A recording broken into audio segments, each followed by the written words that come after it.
संजीदा तरीन जवाब ये है कि तुम्हें ज़िंदा रहना तो है नहीं, कभी ना कभी मरना ही पड़ेगा। मैं आपकी तरह ज़्यादा पढ़ा लिखा नहीं हूँ, मगर मैदे की ज़ुबान समझने के लिए ज़्यादा पढ़ा लिखा होना ज़रूरी नहीं है। मेरी ये बात हमेशा याद रखना कि दूसरों को उल्लू बनाने का साइंटिफिक तरीका ये है कि खुद उल्लू बन जा, समझे।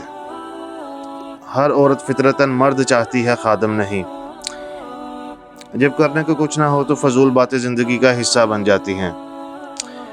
ना मैं अपनी मर्ज़ी से पैदा हुआ था और ना ही अपनी खुशी से मरूंगा।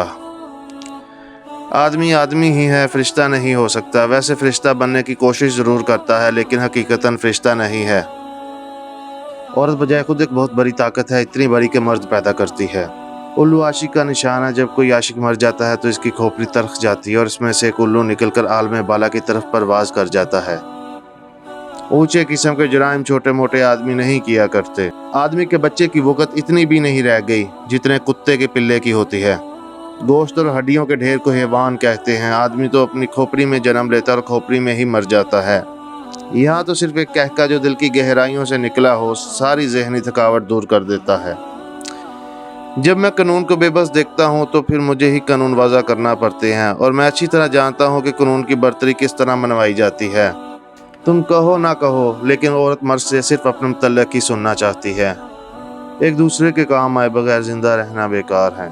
मोटी अक्ल वाले भी अपनी ज़िंदगी खतरे में देखकर हैरत अंगेज़ तौर पर अक्लमंद हो जाते हैं।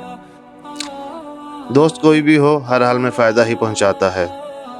शक बहुत बुरी चीज़ है। अक्सर लोग अपने मुतल्लिक़ भी शक में मुब्तला हो जाते हैं, लेकिन इससे दुनिया के जुग़राफ़िये में कोई भी तब्दीली नहीं होती।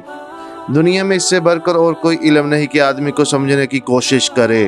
परेशान होना फजूल है, सब ठीक हो जाएगा। खुदा जो करता है ठीक ही करता है।